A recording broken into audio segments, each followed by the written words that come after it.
Who's there, Cheyenne? Who is it? Yeah. All right.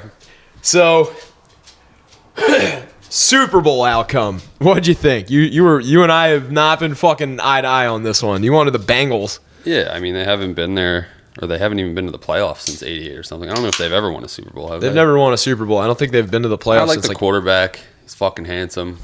I want to fucking sunk his Burrows dick. or whatever. Yeah, the guy's cool. I don't know. I don't know why I was so fucking annoyed. I just thought that I don't even know his name, number 55, made a great play, like broke up the pass there on third down in the red zone, and then it gets called a fucking hold. And I just thought since he got hosed, but I mean, they got that fucking touchdown where they missed the face mask call. So I don't know if it was a makeup call or what. Yeah, that. But then I just didn't like the Rams got like fucking 9 shots at the end zone. I'm like, if since he holds him here, the fucking defense gets the MVP. Like, yeah, like, but they didn't. So there's all sorts of fucking shit I had with the fucking reffing this entire fucking season. But like, yeah, it's really come to the head in the last like 2 games.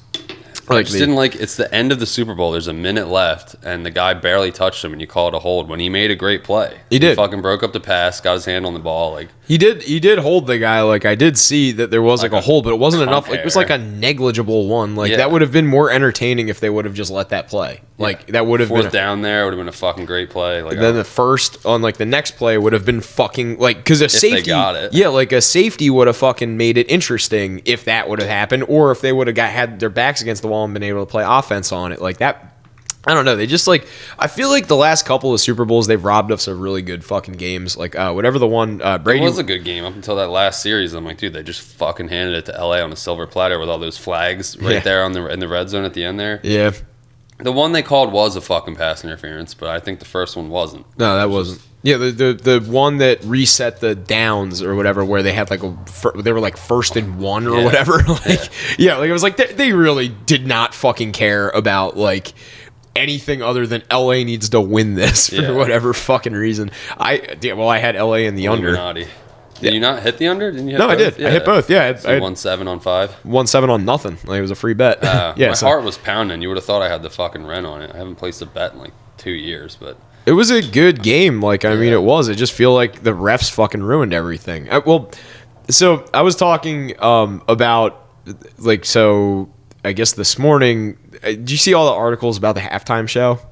No, I love the halftime show. I'm a rap fan, so I was fucking head bopping the whole time. I loved it. So I missed it because Pass was over here and we stepped out for a minute to when we I guess like I had to take the dog out and like we were just outside during the halftime intermission. Yeah, like so I was like, all right, I have money on the game. I'd rather fixate on the game than the show. So I was like, just hedge my bet on that and fucking went out and I missed the whole thing. And then I wake up this morning, I hop on 4chan, and it's like every other thread is about the halftime show. And I guess it's like people were mad because the advertising is too much imbalanced.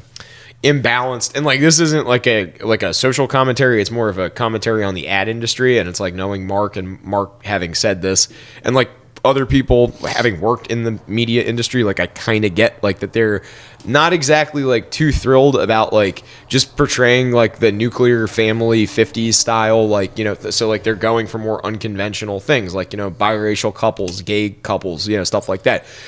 I get that they're people that want representation, so they're giving it to them. That's like, it's not unfounded. It is what it is. It is a little lopsided right now, and I mean, it's arguably like always going to be lopsided because like now like the diversity thing is part of the I guess like conversation would be a good like. But I was thinking of a good word, but I can't fucking think of it. But it's like I get it and like I understand it, but they were like, oh, it's like an all rap halftime show. All these fucking people were like, oh my god, white people aren't being represented in the media, and now you're gonna shove it in their faces. It's like the NFL doesn't care. Like they just want to make as much money. How many white kids grew up loving Snoop Dogg? You know what I mean? Like I'm a fucking rap nerd and I'm a white dude. Like it's just. You saw Eminem on there too, and like I just was like, they're trying to maximize their profits, and like I see like a rap halftime show as being like the epitome of that. One like, of the LA most rap. Popular genres of music right now. If you don't like it or not, like it's what's bigger than rap right now? Like Snoop rock Dogg, and roll. Like it's just not EDM, I guess. But I'm just like looking at it from like a purely like financial standpoint. That's the biggest televised event of the fucking year, and the biggest like draw you could get was like all these big name LA rappers. I mean, like Eminem and fucking Fitty weren't like LA guys, but they Kendrick's have Detroit too. Yeah. Or no, he's Compton. Never mind. Yeah, he's like LA. Kendrick was in it too. Kendrick Lamar. Oh, I didn't see it. Like I just knew that Jay-Z and Snoop were in it, and like No. Snoop wasn't? Dr. Dre. And Oh, it was Dre. And Okay. Snoop, and then Mary J. Blige, Kendrick, Eminem, and then Dre. And I think Dre did one more song at the end. I know it was really fucking good. Yeah, I know Snoop was told he wasn't allowed to wear a blue bandana, so he dressed wore it all. a literal blue bandana shirt. Yeah. And he was crip walking, and he threw a fucking C up after his song. I was like, damn. And my friend Richard commented and was like, "Blood's irate everywhere." Then B-Shep was fucking like, next Super Bowl they should have all Bloods as the halftime show, dude. Lil Wayne, Gucci Mane, Jim Jones, like all fucking notable Bloods rappers. And then 2024 will be the Latin King, so it's gonna be Salsa music, Pitbull, and like fucking. And the Pagans. No, the fucking the Island Boys, dude, like a completely Caribbean one. I'm Sean an Paul. island boy. Dude, those guys are so fucking funny on like their house got raided the other day. No shit, for what? A murder suspect was found there or something. I didn't even watch the video or read the article, but yeah, the FBI SWAT raided their house, and I don't think it was them, but a murder suspect was located there. What are they going to be, the Rikers Island Boys? Fucking hey, dude, get the Oh my god, I can't think of the one word when something's like in the culture or whatever. Well, zeitgeist is it, but like, yeah, it's like I don't know. It's been stigmatized because of that documentary, and like I fucking hate that documentary. Like, I loved it. No, Loose Change was good. Zeitgeist sucked. Like, well, and also like the original one where it talks about religion and just completely dismantles it. No, there was. I never finished Loose Change. That one was all about banks. I think. No. Loose Change was about 9/11. Okay. It was about like the financial side of 9/11 too, but like it was like by the same dude, Peter Zezel or whatever his name was. There was this. All right, so check this out. When I was in college, my friend Steve, this gay dude that I lived with, he fucking went to the city one day, and you know those like big planters they have in the city where it's like a big like potted plant basically. Like next, like so there's like a bench or whatever, and it's like between two so they're heavy as fuck. Yeah, they have them in Ocean City. You just have to try to move them for public works. Yeah, they are. They're fucking like easy. Like I didn't realize how much soil weighed too. It's like I think like every like 10 square feet of that is like 600 pounds or some shit like that. Every few years we get a hurricane, they would get like blown down the fucking boardwalk. Like, dude, how fucking windy was it? Yeah, they're fucking nuts. But yeah, those planters, my friend Steve, like I guess there was like a bench and all his friends were sitting on the bench, and then he was just kind of like leaning up against the planter. And while he was sitting there, at some point, like he had his hand kind of like in the soil, but like just like on it, like that. Somebody had like placed a DVD on his fucking hand, and he like didn't know what it was, so he like got home and popped it in one of the fucking DVD players, and it was like 5 movies: Zeitgeist, Loose Change, and then 3 other ones. And like Zeitgeist I didn't like, but fucking Loose Change, like that was one where it was like they explained like how the dude took out the fucking loan for or the insurance claim on the Twin Towers. Zeitgeist itself covered 9/11. It does. It wasn't as good. It was that one was like 3 hours, and it wasn't as effective. Like religion, 9/11, and then I think the banking system. Yeah, the Federal Reserve or whatever. And how it's like all tied together and fucking like a nice little. I don't know. I remember. When I first watched that when I was like 18. It was when I was fucking coming out of the atheist closet, where I was like, man, this church is bullshit, Mom. I don't want to go anymore. But not that I ever really went that much as a kid. But I really like the opening segment, because it kind of just like debunks all religions, where it's like all based on the same sun god bullshit, like fucking paganism or whatever the fuck it's called. Like that's so many different deities or whatever have had the same, born on December 25th, died, came back 3 days later. Like it's like, I don't know. I really like that part of it. I was all in on Zeitgeist, but I haven't watched it in like 12 years. Loose Change, I tried to watch right after Zeitgeist, and I was too fucking... I couldn't finish Loose Change, because it was like a back-to-back sitting, and I was like, I can't do 7 hours of fucking conspiracy. To be fair... You start watching that shit, like, or even just YouTube videos, and then you start thinking like the whole world is a lie, and I'm like, all right, I need to fucking back off. Like, dude, James hit me with that on my birthday. He came down and he put on this fucking thing called like High Tower Castles or some shit like that, or like something Castles. I'm not sure. Yeah, it's like this army guy who's got like it's him for like 2 hours in front of a whiteboard, and he just like lays out like how the banking system is like always perpetuated war, and it's like never to go and like it never to like go and quell like any kind of like insurrection or anything. It's always just because there's a financial benefactor to the counter of that revolution. And it's like usually based on the US dollar too, like countries that want to convert to the US dollar or be like oil backed or gold backed or something in which the US dollar is a more convenient conduit for that to like occur. Actually, it's fucking weird. I just listened to like a whole Dave Smith was on Rogan. And they put one of the clips up there, and he was talking about not Libya, fucking. I think I remember that episode. Yeah, it was. The countries we go after are ones that wanted to get out of the U.S. dollar. Yeah, thing. or they want to get onto it, but they want to back it with something that's not U.S. backed because we have a fiat currency. So they'll hedge it with like oil or like Saudi oil, that is, or like Swiss gold or something like that. But it's like it's never like Gaddafi was the best example because Libya was on the U.S. dollar or like at least backed by the U.S. dollar, I believe. I think they had their own money, but it was like it wasn't euro backed; it was U.S. backed or something like that. And it's all fucking gobbledygook to me. Yeah, and then how about a little cake for the fucking chipper? Where's them stimmies coming back? I actually just got in the mail and I'm getting a fucking stimulus check tacked onto my tax return. I was like, I don't trust that. I don't fucking. Did you ever get one before? Maybe they owe you one or something. I got 2 stimmies, but like I mean, and they were giving me the $100 incentive on my UI, or excuse me, $300 incentive on my UI last season. But like, I don't trust like that. I don't trust like that either, because I know they're just gonna tax me on the back end. Like, so who gives a fuck? I do. Take the free money and pay the tax later. It's not free money. Yeah, what I'm saying. Like, I know. They're going to tax you on it anyway. Might as well just save it and then pay the tax on it, and then you got fucking $2 million in the bank. That was what Dave was talking about. He's talking about Yemen and like how like it's like a proxy war for just a whole bunch of other fucking shit, but it's all based on the fucking. You can keep that one. I got one. That word. There's like it's just all these fucking crazy fucking conflicts occur in places. So remember when I was talking about Myanmar a couple episodes ago? I fucking laid that out for Pass last night, and Pass had no fucking idea. I still don't. You probably told me all about it. It was that the U.S. we pulled out of Afghanistan, and there's not too many places aside from Afghanistan that produce that much opium that we're allowed in without being like in direct so China theoretically they produce a lot of opium, but like we probably couldn't get the CIA and like set up like an established heroin processor. Ozark touches on the Afghanistan opium. Yeah, so season 4. So check that out. I still gotta watch season 3 all the way through, and then I want to watch season 4. And spoiler alert. I want to watch fucking Cobra Kai too. I forgot to fucking watch that. The fucking Karate Kid show. Yeah, that show's not bad. I heard good things about it, but I never checked it out. It's cheesy as fuck, but it's like if you want to watch something while you're like trying to space out, or like I usually have shit on in the background while I'm trading and shit. Like, dude, fucking excellent show for that. Word. It's like you hear shit like.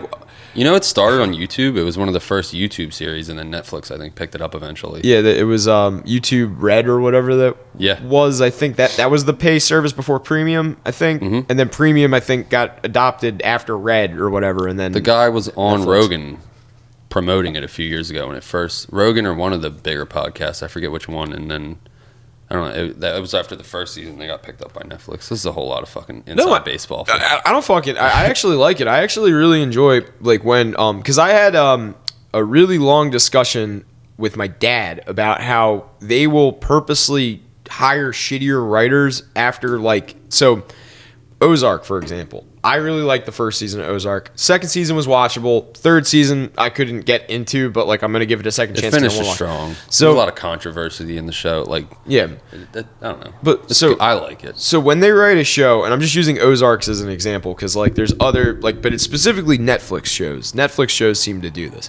What they do is they have the first season is usually a script that they've co-opted, so it's like a complete script. That script was written by somebody, and it was a complete idea. Probably meant to be a movie or some kind of like limited run series where that one season, it's like it could create a sequel or a season 2 or 3 or whatever, but it was like just written like that was what the person wrote.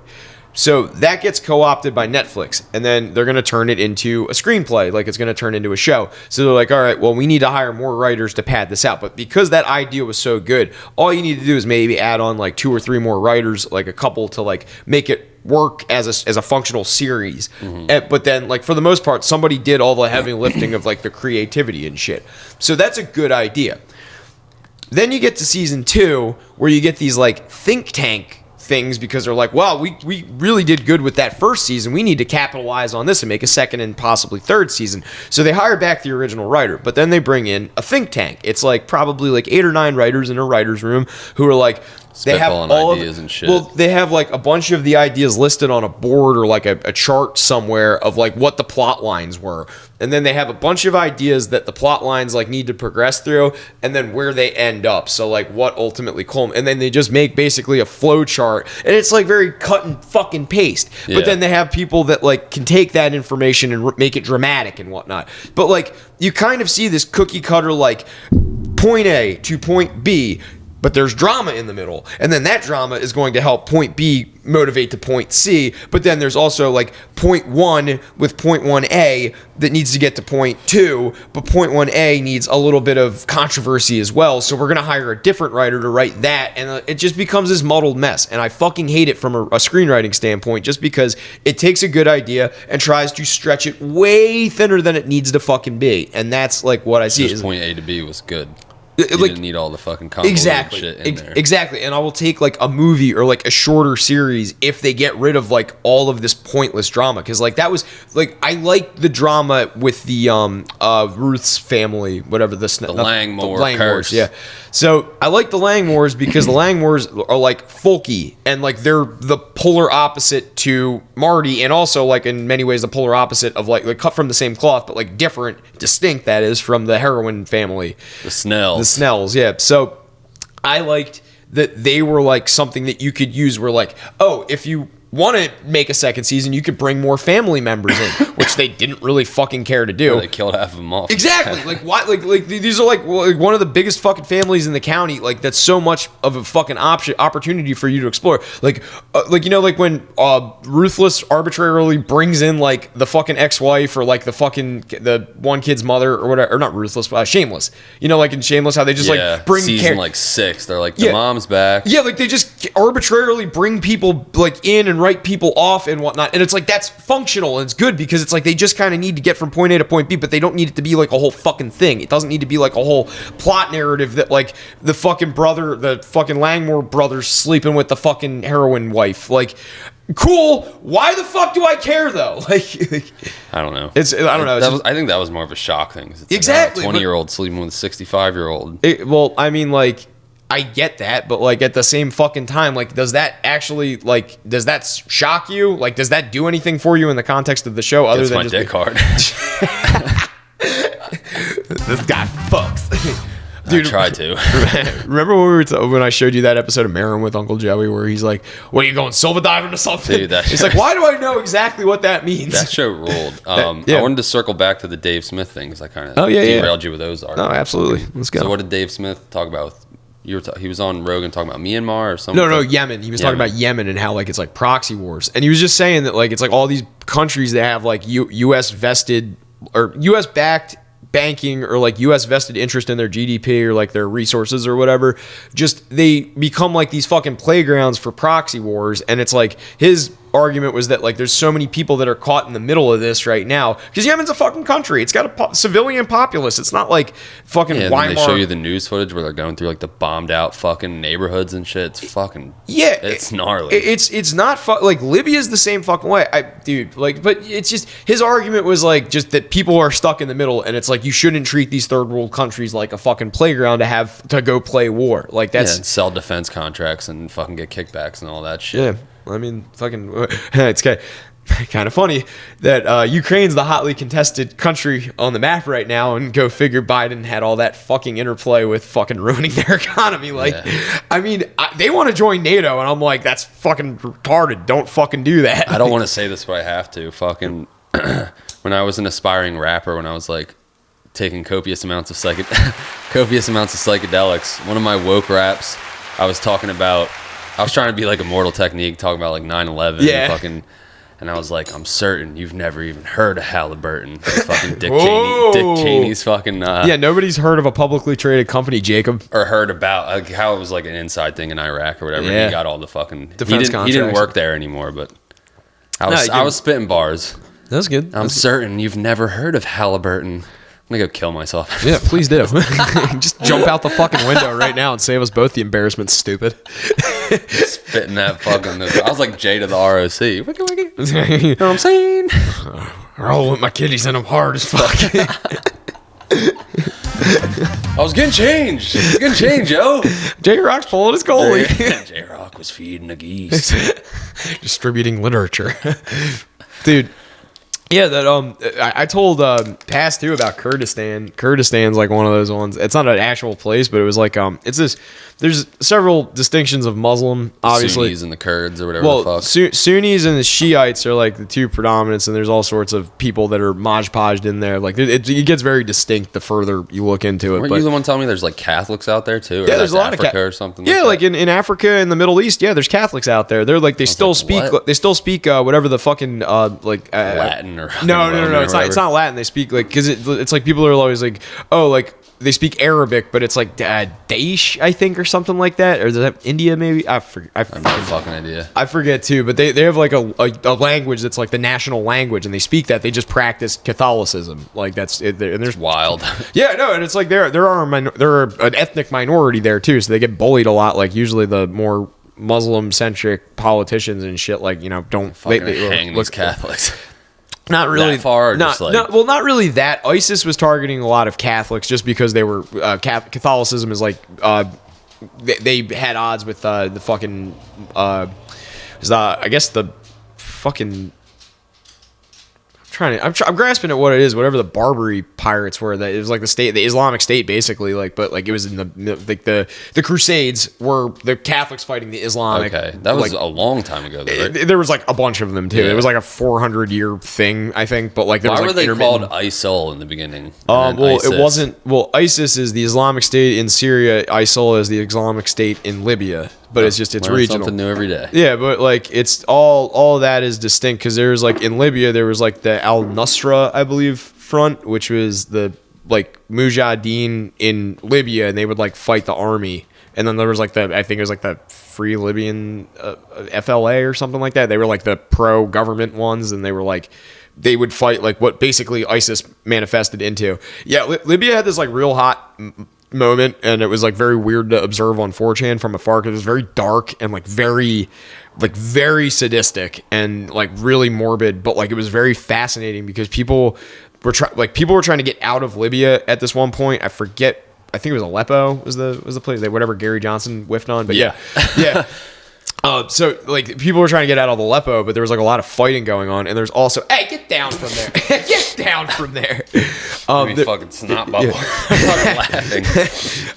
But yeah, like there was people like trying to get out of there, but it's like a port town or whatever. So they would people were also being shipped in to fight, and it created all these like factions in the city of Aleppo. Some of which were like the Al Nusra Front and ISIL or whatever, but then some of them were like pro-government and like, local police and shit like that too. So there's this like real morbid thing going on where they would like, because it's a civilian populace, you can just go to like a street and be like, oh, that guy's related to like the chief of police or like that army sergeant guy that I'm trying to kill. And they would fucking kidnap him and fucking behead him and then fucking drop their body off like on their side of town. And then there's like a war zone. Cartel style shit. It was so much darker than the cartel. Like, so the cartel is just trying to be vicious. They kill as many people as they can, as brutally as they can. Not all of them. It's that one cartel that does the most of it. It's the Zetas or something like Los that. Zetas. Yeah. They're like the most. Nah, Knights Templar is way worse than them. Knights Templar cartel is fucking brutal. They fucking do human sacrifice and eat fucking. They're like the black magic motherfuckers too. Yeah. That's out of Mexico as well. Yeah, they're out of Mexico. Yeah, all those guys like so Zetas are in like a war actively, and they're like the most vicious. But I have heard of like the satanic fucking. Yeah, the Knights Templar cartel is a real cartel, and they do practice human sacrifice for the purpose of Satanism or goatism or whatever the fuck. There's a sect of them in like near the Alps or whatever, in Finland or whatever fucking country up there. There's a bunch of like black magic fucking weirdos where like that heavy metal is Scandinavia. Yeah. So it's like it is Finland, but it's like Sweden, Norway, and like they're like the ones in the 90s that were all burning down. Like Mayhem. Like you ever see that Mayhem album cover? No.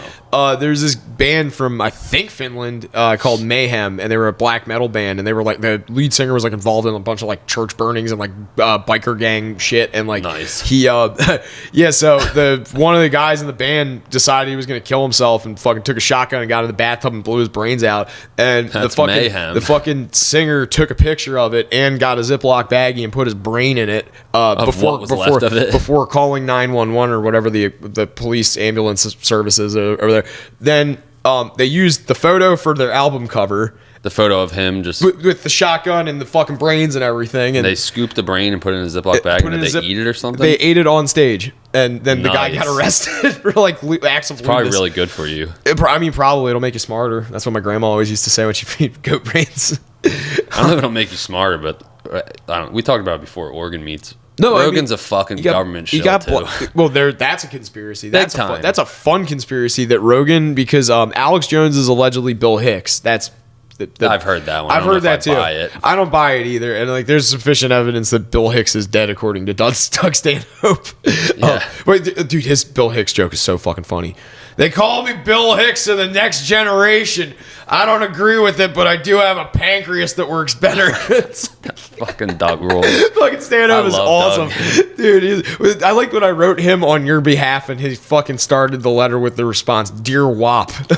You wrote him on my behalf? Yeah, when your grandpa was sick. Oh shit, I forgot about that. Yeah, I wrote him a letter, and I was like, like Jake won't ever. You wrote him a letter, like a physical letter? No, like an email. But okay. I wrote him an email. Like I found his email address on his old website, and I fucking wrote him an email. Pull that up again. I haven't seen that in a while. I still have it on my fucking. Not right this second. Oh, okay. But yeah. Like, no, but like I found his email address, and like people said that if you write him letters or like you email him, he will respond. And I was like, just shot in the dark. I was like, yeah, my buddy's having a rough time. Like, you're the only person he probably would listen to anything from. Like, could you just offer him something? And he's like, "Dear Wop, yeah, getting old sucks, blah blah blah blah blah." And they're like, you know, at least they take out the good ones early or some shit like that. Like he said something. Fucking gem, dude. Like, and then he was just like, "I gotta go. I'm drunk and I gotta get back to writing a book. But thanks for thinking of me." Or something. That's fucking cool, dude. Man. He's the fucking nicest guy. Like, and I feel bad that he's afraid of his. Like, I didn't actually. The last time I saw him, I didn't stay after because he mentioned how he's like, "I don't want to be here, like, and take pictures, but I will." And I'm like, you know what? I don't need a picture. I already have a picture. First time I was nervous. I get starstruck around, comedians, celebrities, whatever the fuck you want to call them. But even like athletes and shit, I get fucking nervous around. Like, I don't know. I was nervous as shit when you were meeting him, and then like we were like yelling at each other because Joe's talking his ear off. I'm like, just take the fucking picture. Stanhope's looking at me like, "Are you all right? You fat fucking retard." Like, but he was looking at us both like we were fucking idiots. Yeah. Sign my dollar. Dude, that bar that fucking dollar was at got shut down or got sold, but I was Yeah. bummed about that I couldn't get that back. I saw him in Philly, and the people in front of us were fucking like really beating his fucking ear, like being those annoying fucking fans. And then I just went up, took a picture with him. I was like, he did 2.5, 3 hours by himself. He had no opener. It was right after the Louis C.K. thing. He killed. Like, he came out on stage. He's like, "I'm about to whip my dick out." Fucking, I could use the attention. that was the second time I saw him, and I was like, "I'm going to get a fucking picture this time." And I just went up, and I was like, "Great fucking set, man. You killed. Thank you so much for taking a picture with me." Shook his hand. And, like, after the people in front of us talked to him for, like, 5 minutes, just being annoying, drunk idiots, he was like, "Thanks for coming." Like, just... like I can see the look on his face. He's like, "Thank God that fucking like you understand like social gentleman." cues, literally. Like, and then when they were Most asking of my him, like, fans they were are like, idiots. "So how do you write a joke?" Like, it was some fucking college idiots that's probably never fuck. been to a show before, and he's like, "Get these fucking assholes away from me." And I was just like, "Thank you, sir. Great set. You fucking killed. Have a great night." He was like, "Thank you." Shook my hand like real firm. That was something. He's a good dude. That was something that annoyed me about Kevin Smith because I didn't want to take a picture with him because like he came to the rap party after we were done with Jay and Silent Bob Fucking reboot. spitting bars, dude. Yeah, well, fucking everybody hopped up. Nobody on heard of Halliburton. fucking Got your lady squirting. yeah. Bert Kreischer taking off my shirtin'. My fucking ears are hurting.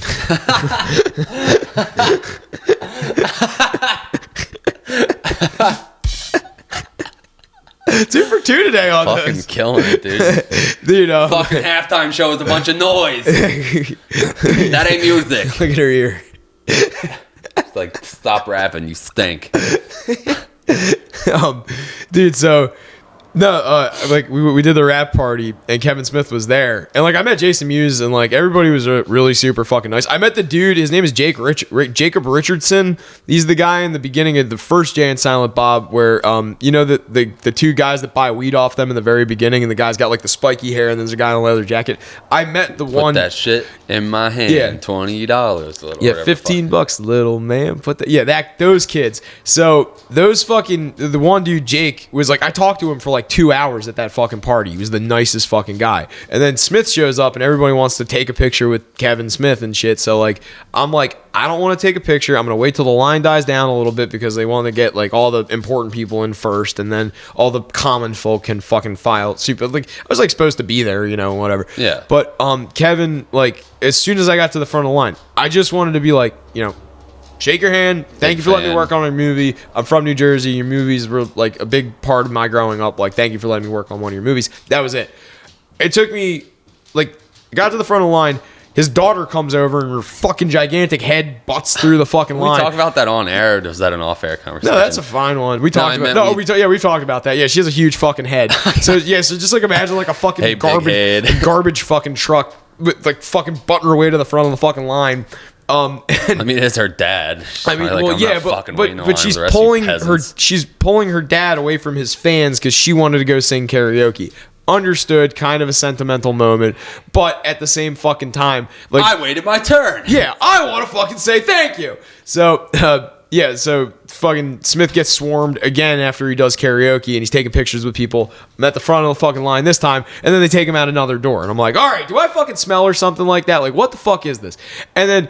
Was it his fault? Did he rub you the wrong way, or it was just a timing thing? No, just the people that were in charge of like him being like they just kept taking him away, like right when I was at the front of the fucking line both fucking times. Like one of which was his daughter too. But then he's outside, he's trying to catch a cab. I like sprint to where he is and stand there, and there's like he's got like a bouncer guy that's like also dressed in like a whole bunch of like punk attire, which I was like it was way too clean. I was like, you're not a fucking punk, you fashionista LA faggot. Like, dude, nobody has fucking dreads and or fucking spikes and fucking like patches and shit that are that fucking clean. You had someone do that for you. Like, I didn't fucking. I was all fucking. Probably a Green Day fan. Dude, definitely agree. I think I probably had a Green Day patch. Like, hell yeah. I have one fucking patch, and it's a leftover crack patch that I made out of an old shirt that I tore. And like, that's the only fucking patch I have on anything. It's on one of my sweatshirts, and it's even my favorite fucking song by them too. Crack City Rockers. That's a good song. You can put that on. Fucking. But the story but just wait. I'll finish the Kevin Smith thing. I got to the front of the line. I fucking said my piece, and it was like everybody was looking at me like that was why you were following this guy around the whole fucking night. It's like I didn't need to take a picture with him. Like I just wanted to fucking like say thank you. Yeah. Like he let me work on his fucking movie. Like his fucking name is on my paychecks. The least I could do is be like, hey, I'm from Jersey. Thank you for letting me do something about Jersey. Like you're making Jersey look cool. Like I don't know. Did you get to do it? I did. I said thank you. Was but he a douche or no? He was cool. Everybody around him was a dick though. That punk guy was like just fucking looking at me like I had two heads the whole fucking time, and he was like, they probably hear it every night. Yeah, like that's true. But still, like, I think the interactions with celebrities are touchy. Like, I just don't want to be the annoying guy. Like, if he was just, if someone like, I don't know, if I just saw like fucking Bill Burr in public, I don't know if I'd go up to him. Like after a show's one thing, but like just I don't want to be like that guy.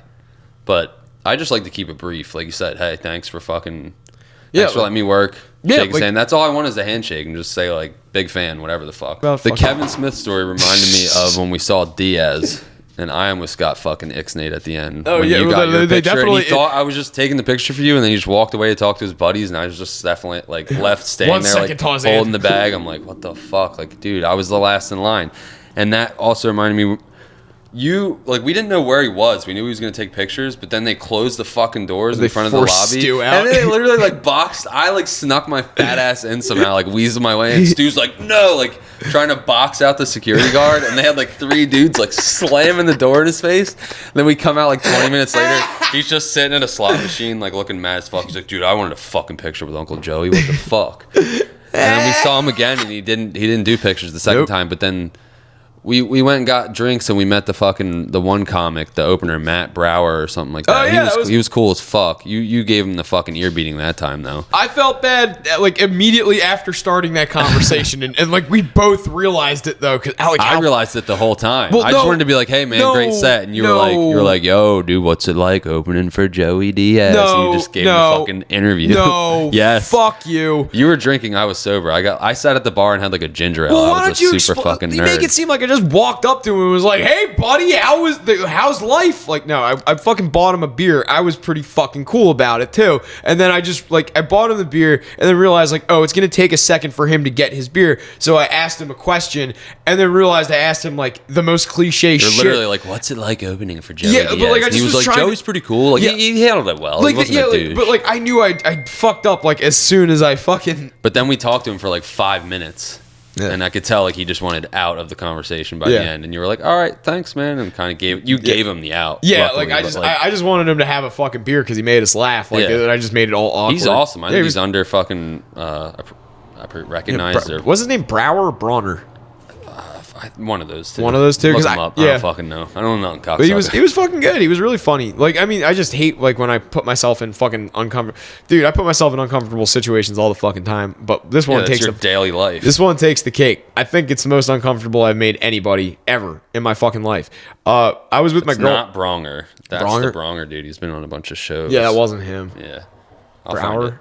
Okay, so I was at a bar in Atlantic City called the Boneyard. It was like a punk and metal club that was like right outside of where the Taj Mahal and the I guess now the Hard Rock Casino is. It's like right across the street from there.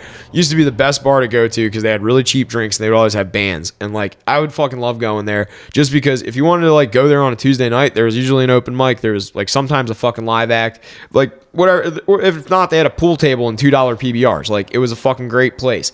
So I'm there with my girlfriend one night because there's this band I want to see, and one of the opening acts is this local band called No Comply, and I have their sticker on my truck. Like they're really a bunch of fucking great guys. So No Comply plays, and they have this black dude. I met him so many fucking times. He's like giant black dude that plays the bass, and he's got like really long dreads. So they get off stage. I fucking see the dude, Johnny, who's the one fucking member of the band. He plays guitar and sings. So I see Johnny. I go up to Johnny, say like, "Hey man, great set, like fucking awesome." And then I do a 180, and like because it was Johnny being like right there, I just assumed the rest of the band had like filled in behind him. So Matt I turn. Voltron. So I turn around. Yeah, good job, buddy. Thanks. So I turn around. And there's a black guy with dreads behind me. And I was like, "Hey, man, that was a great set." And then, like, as soon as the words left my mouth, I realized it was a different black dude. And y'all just look the same. And he just, like, looked at me. And I was like, "Oh, fuck, my bad, dude." And he's like, "Don't worry." Like I was like, "Oh, that's fucking about." Like, and I bought him a drink. I bought Johnny a drink. And I bought the bass player a drink. But, like, dude, it was, like, so fucking awkward. I was going to say something before, but I can't remember. It's fine. Let's keep fucking rolling. What It's like 3 topics ago. I was trying to retain it, and then it just. Yeah, like that's the fucking way this podcast goes. I watched so I did watch the UFC, the Izzy Adesanya. You mentioned him earlier. Derek Lewis got KO'd. Dude, that was what I was going to talk about. Like that was that. I didn't see it. I heard Joey Diaz mention it on his podcast. Derek Lewis is probably my favorite fighter. Like not like favorite like I don't think he's the most entertaining fighter, but he is like my favorite person in the sport of UFC. Like the league. I was sold as soon as my balls was hot. He was like punch drunk and shit. Donald Trump called me up this morning and told me knock that Russian motherfucker out, and that like Putin and shit. Like, bro, he was my balls was hot. He was so concussed. I understand. He got the shit knocked out of him that entire fight. He was like swaying. Who was that? That wasn't Volkov. That was the dude who fought Rocky. Yeah, I forget. I don't know shit about UFC, but yeah, Derek Lewis got slapped around by him. But Derek, why did you take off your pants? My balls was hot. And then Rogan just goes, "I understand." Dead ass serious. I understand. So that whole fucking card. I understand. Yeah. That like That was where one of the N-word sound bites was from. Yeah. That went right over my head. But yeah, like so that whole card was like I watched the early prelims, they were entertaining, like nothing great, but there just wasn't a lot of KOs. Like there just wasn't. And I'm like all right, I might be able to I want my $80 back. I didn't pay for it. I know. But I fucking I paid for the last one. I paid for the last UFC, and that's how I got ESPN Plus. So now I can watch all the undercards. Why and would the you pay prelims. for them? Just because I wanted to watch that last fight. I had You Pass can't and Aaron get that over. on the fucking. No, you can pirate stream it? No, you can, but I have Pass and Aaron over. You want it on the TV, not Yeah, on the fucking. I wanted Mac. them in the living room. Yeah, so Couldn't you like? It doesn't matter. I was gonna say, couldn't you hook up the computer to the fucking? yeah, you can, but it's just for that fight, I wanted it on that TV. And, like I just didn't mind paying the $80 for that, but it was like $100. Joey, big ball of fucking spending. You get ESPN Plus for a year anyway, and you get all the early prelims, which isn't on TV. So like I would just as a dork, it's something to fucking watch, and it's like cold It's right $80. now. Nobody gets their feelings hurt. Exactly. So like fuck it. But this one I was like contemplating like yeah, I like the main card. I don't think it's gonna be entertaining, but like I really want to watch that Thai fucking how you say his last name? Talavula? Talavula? I know Conor McGregor and like Nate Diaz. Yeah, I don't really know shit about UFC. So Derek Lewis knocked out the last guy he fought too, and it wasn't too long ago. It was only like I think like 2 or 3 months ago, and he's coming off a big fucking victory where he was getting beat up for fucking 2 rounds, and then just in the middle of the fucking third, just Drop a fucking bomb. fucking just hits. It wasn't Darren Till, but it was like one of those like big fucking heavy hitter dudes. Like so, it was a fair contest. But see, this Thai fucking he's a New Zealand guy, and he's fat as shit. Like he's like if you look at like the picture. Pull that up, Jamie. Dude, like I swear to fucking God, like he's just he's got like a fucking like a gut. Me too. Like no, like fucking like yeah, like look, like that's not gonna do it justice necessarily, but Is it the guy with the long hair? What was that? Bubba fucking Cowboy or whatever. Yeah, Bubba, whatever his fucking face is. But like, yeah, like you can fucking see he's got like a fucking gut. Like he's like an underbelly, like an underbelly. Dude. But He looks like that boxer who won the heavyweight. Butterbean or fucking Ruiz or whatever. Oh yeah, Mexican Ruiz, dude. the guy that they keep throwing heavyweights at him, and they don't want to fight him because he just like absorbs fucking. Yeah. Like everybody's like way more like static in that fucking league or whatever that he fights in. He just eats fucking punches because he's a big fat guy. Yeah, Rogan was like, well, I think there's something to be said about him having that extra layer of protection. Like, Yeah. he probably doesn't fucking kidneys don't fail as fast. He's getting rocked in the fucking. He doesn't side. get winded as fast either because he can like he has cardio that's conducive to his frame. So like if he can eat abuse on top of being that heavy, like his cardio, like his stamina is way better than other fucking fighters. Like That's wild. That's why I think fucking Ty. Like I had the money on Ty for a knockout too, and I was like Derek Lewis is a great fighter, but it depends because Derek Lewis is a late round KO artist and Ty's a fucking early round KO artist. So I only foresaw this thing going maybe like 1-2 rounds. I think it got to the second round, but yeah, Lewis like was doing good, and then this guy is just so small and fucking tight with his punches that he was like hitting him inside and then following up with an elbow, and because that like range of motion is like so rapid and fucking heavy, he just fucking caught Lewis off guard, and Lewis was out like on his feet. When he slumped like hard. Oof. And fucking fell over on his face. He KO'd him with the bow. It was a connection. Combo. It was a combo, but it was like a right hand with a bow, and then you see Lewis like kind of go upright, and then he just falls over. It was like CTE like a motherfucker. It was nasty, but like that was the only fight I wanted to watch, and I would have paid just for that fight because I knew Izzy was gonna fucking walk around Whitaker. I thought if anything, if Izzy was a smart fighter, which he is, but like I don't think that he's as savvy as like the people that train with like Mayweather's team and shit.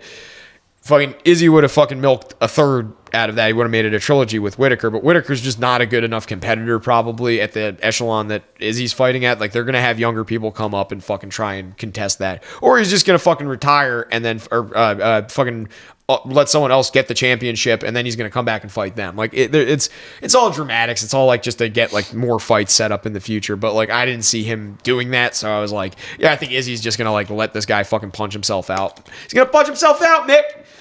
Fucking yeah, but that card was boring. It was really fucking boring. The only good fight aside from the Thai fight was there was a chick fight, and the chick fucking hit harder than most of the dudes. The rest of it was like mostly BJJ and wrestling and shit like that. So not too many KOs.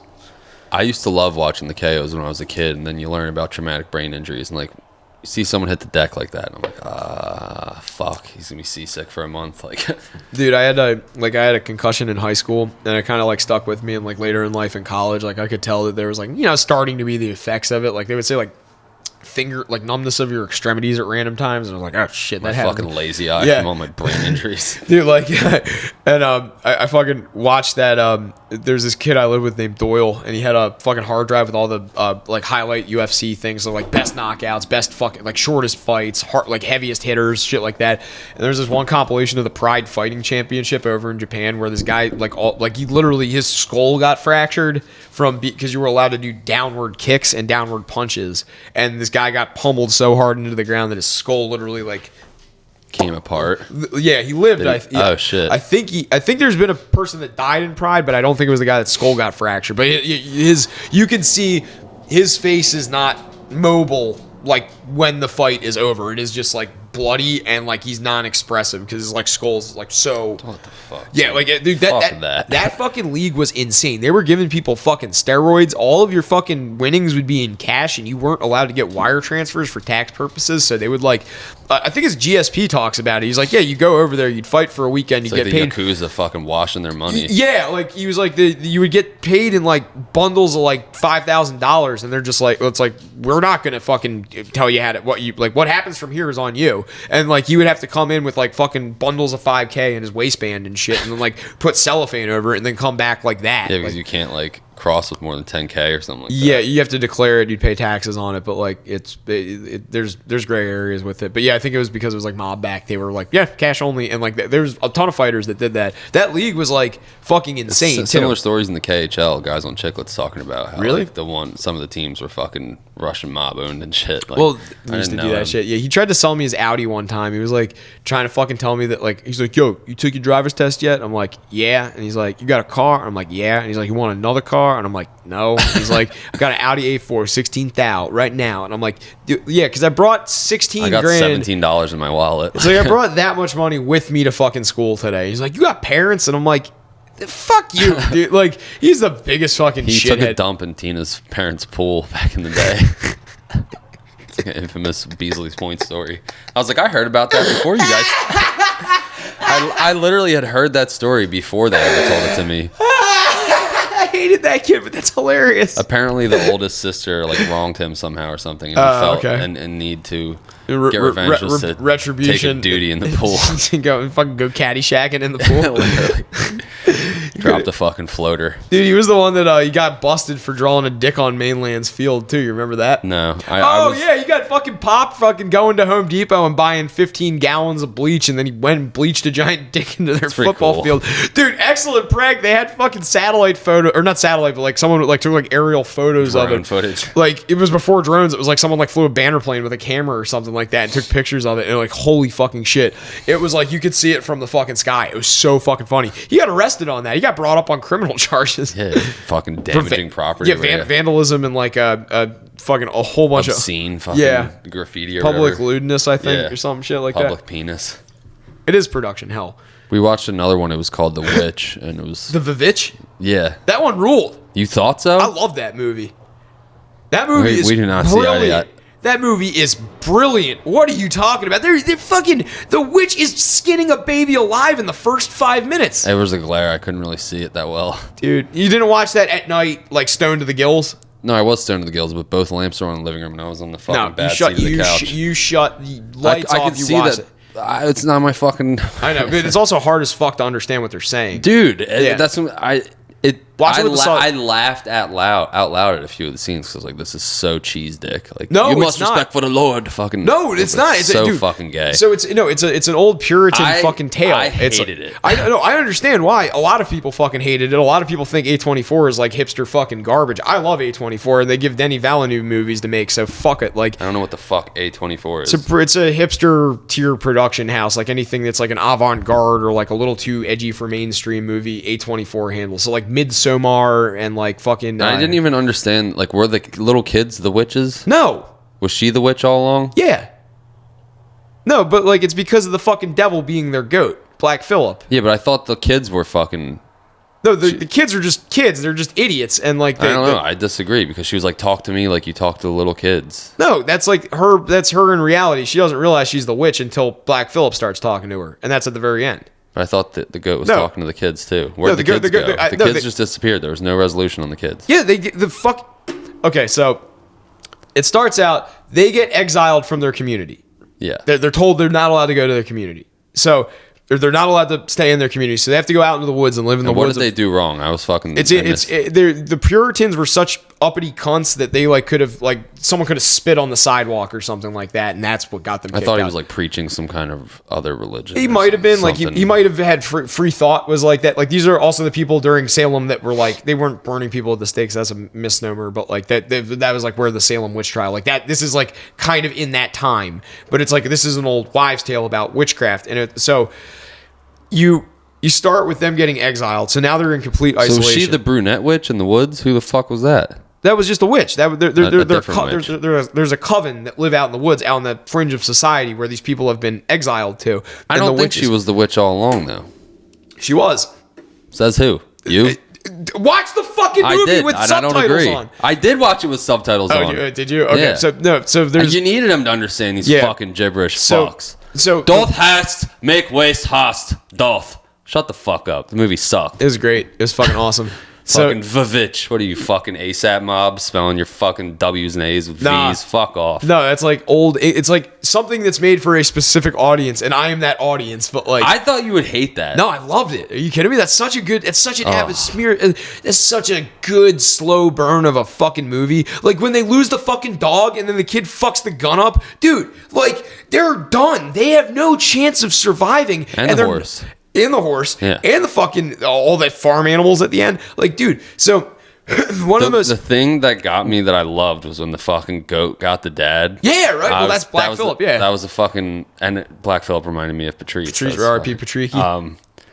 That was like one of the jump scares. I thought it was gonna be like a horror movie, and it was just like very lame. It is. It's a psychological horror movie, but it has like it's got so many layers of fucking bullshit that it does. Like if you can watch it again without like fucking fixating on the fact that they talk like idiots and like just get the gist of what they're trying to say, that's really what it is. She became the witch at the end out of like desperation. No, she was a witch the whole. Okay, so the coven is like they live out in the fringe of society.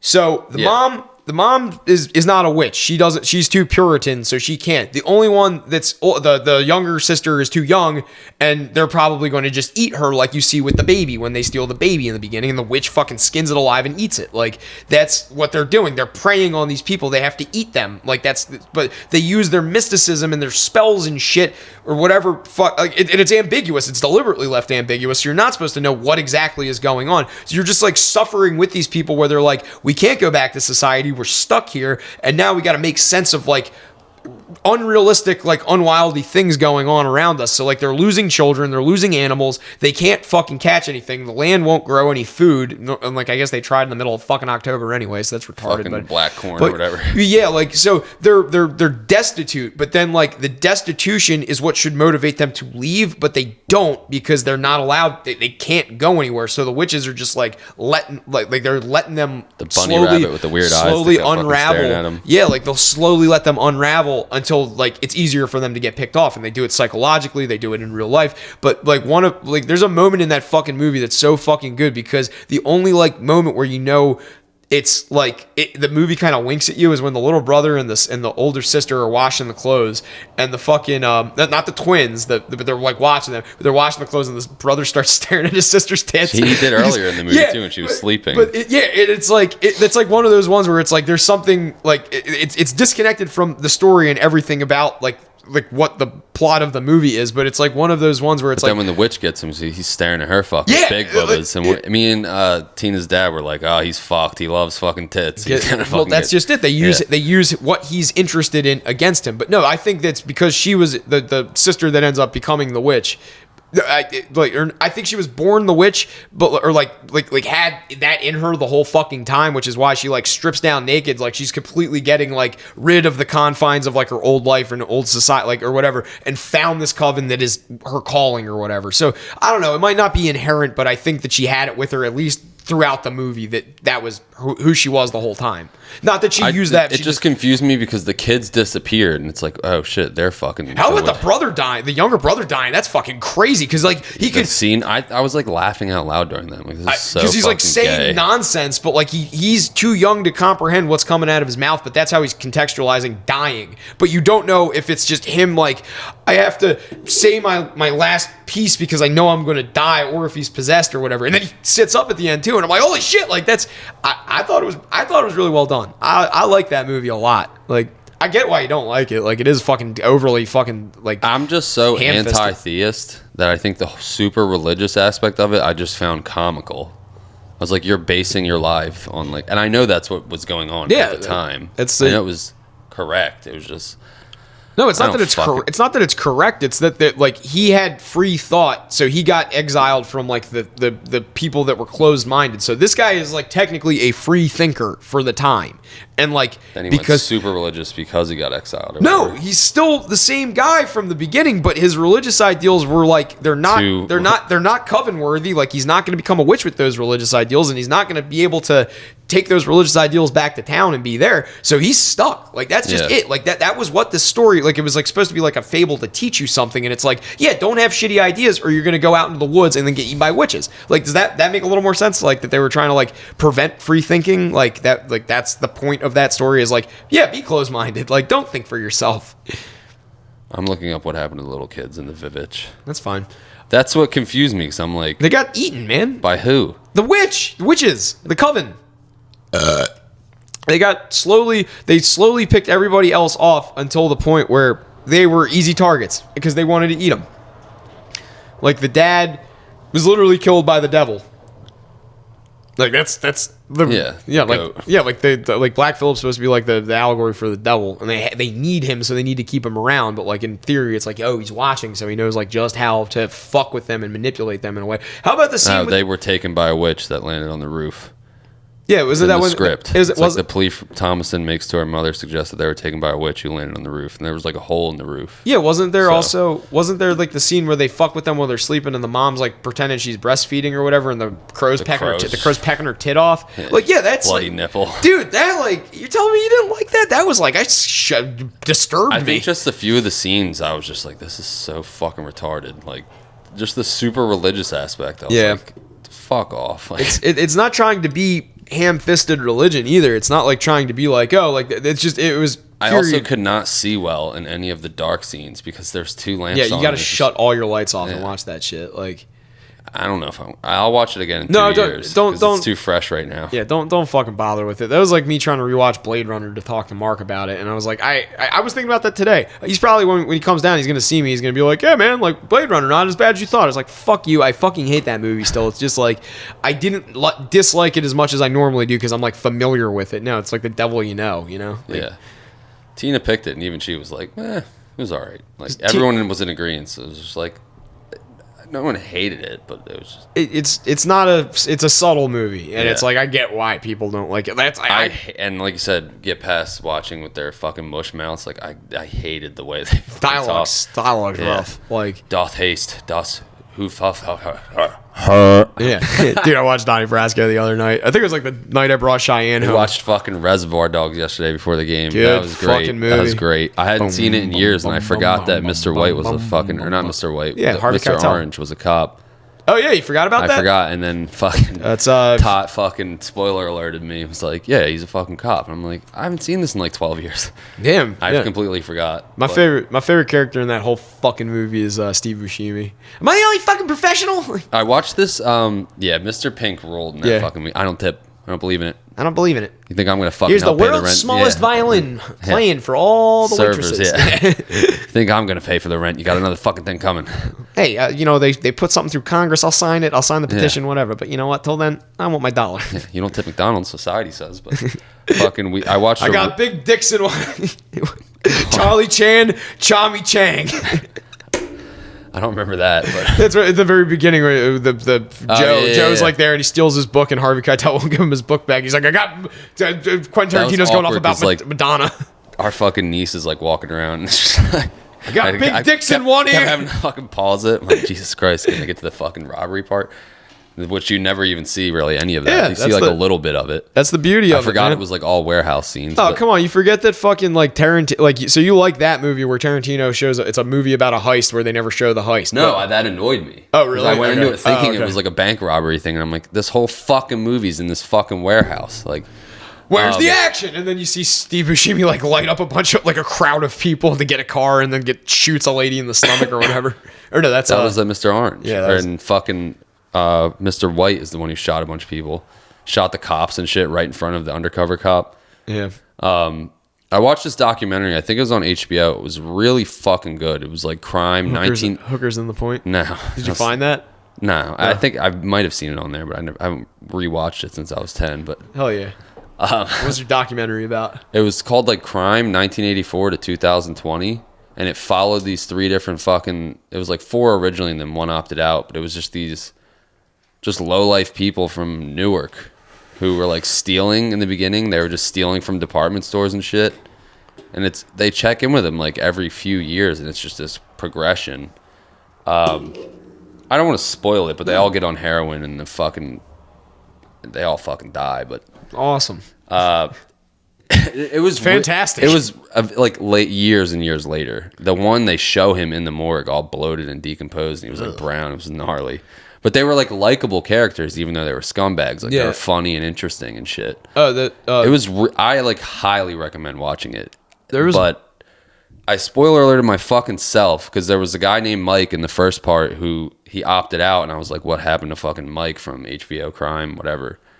And then I found some Reddit thing, and it was like, I can't believe Deidris or whatever died at the end. Like she was clean for like 18 years, and then COVID hit, and she fucking relapsed and died off a $5 bag of heroin. She was like running fucking NA programs and shit like that. Like she really fucking turned it around. And it was like the scene before, and I'm like, wait, she fucking dies? And then like it came up, I was like, I would have been much more shocked had I not fucking read this. Like I literally just ruined a 2-hour doc for myself. Like what a fucking asshole. Don't Google shit in the middle of the movie or you're gonna fuck it up for yourself. I hate fucking spoilers. I Google the plot and everything synopsis of the movie before I watch it, just because I want to know if it's worth my time. Like honestly, I'm cool with the trailer fucking thing, like where it gives you a description in the beginning. Fucking hate the trailer. I don't mean the trailer. I meant like the little description. Oh, like the little blurb or whatever. Yeah, I'm fine with reading that, but I don't like spoilers. And you watch a movie with my old man, my fucking dad, and he's like, if he's seen it, he'll be like, oh, this scene's great. It's just so funny. It like tells you what's gonna happen. I'm like, dude. Yeah. I need to see that fucking organically. Like the part that makes it funny is because you don't know it's coming. It's like stand-up's contingent on fucking people never having heard the joke before. That's what Norton says. Like, where it's like different than fucking playing music or whatever. Like a joke only lands once. Like you need.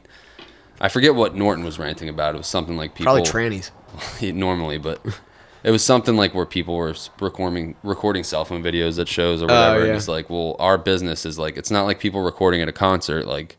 Yeah. Our livelihood is contingent on people not having heard our material before. Like you can't, like I said, you can't fucking hear a joke twice. Like you can, but I just was gonna touch back on like funny documentaries, like with likable characters that are scumbags. I love documentary movies. The beginning was literally like Joey Diaz, and they were in Newark, they were in North Bergen, but they were all just like doing blow and fucking stealing from Kmart's and shit. Like it reminded me of the church of what's happening now. Like I went into Kmart, took a lawnmower, fucking.